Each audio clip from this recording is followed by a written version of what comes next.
iyadoo baryahan dambe ay socdeen dadaalo ay waday dowladda federaalka Soomaaliya kuwaas oo ay ku doonaysay dhismaha maamul loo dhan yahay oo galmudug ka hana qaada ayaa dhalinyarada ka soo jeeda magaalooyinka Gurceel iyo Dhuusamareeb waxay sheegeen inay taageero iyo garab istaag diyaar u leeyihiin dowladda federaalka Soomaaliya iyo dadaalada ay wado gaar ahaan ra'iisul wasaare Khayre iyo wasaaradda arrimaha gudaha federaalka taageerayna nabadda dowladdu ay ka wado deegaanada galmudug iyo nabadda ay la wadaan maamulkii hore deegaanka uga jiray ee علماء السنة والجماعة أيضا وتاجرنا سيدو كلا واحد تاجرنا إسقطافكي أما إذا مدي ديجان كان جوجو القرمية هديهم بوليس هديهم نبات سود هديهم ميليتري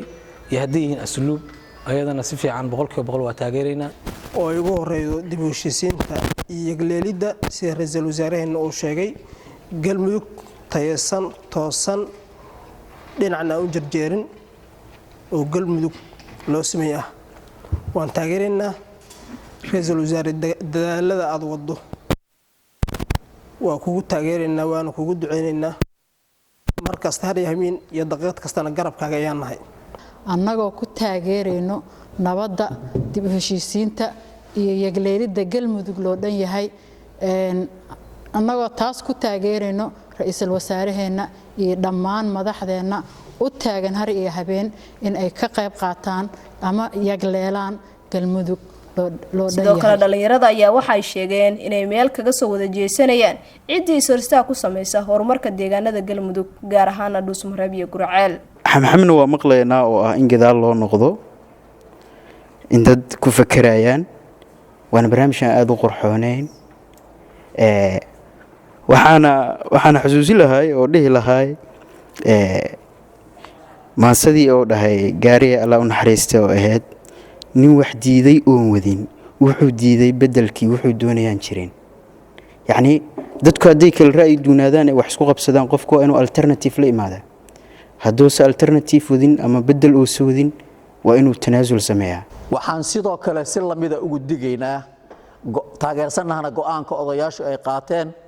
cid waliba ee carqaladaysa geedi socodka nabadeed ee galmudug ee isku dayda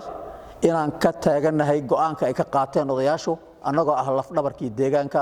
ahna dhalinyaradii deegaanka beelaha ku midaysan galmudug ee shirka wada tashiga iyo dib u heshiisiinta looga furay Dhuusamareeb ayay ugu baaqeen waxaan sidoo kale soo dhaweynaynaa dadaal walba oo dawladdu ay ku midaynayso galmudug sidoo kale waxaan rajaynaynaa inay galmudug raacdo waxaan sidoo kale taageersanahay oon mar walba garab siinaynaa guddiga dib u heshiisiinta waxaan ugu baaqaynaa walaalaheena galmudug guud ahaan degta inay Dhuusamareeb isugu yimaadaan sida hore loo sheegay ugu shutaalo sida ay tahay soo xaadiraan ogana soo qayb galaan dib u dhiska iyo yagleelida galmudug midaysan toosan tayeysan sidoo kale waxaan rabaa inaan dhalinyaro ahaan garab istaagno dadka martida ah ee ku soo wajahan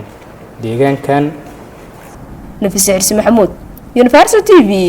Dhuusamareeb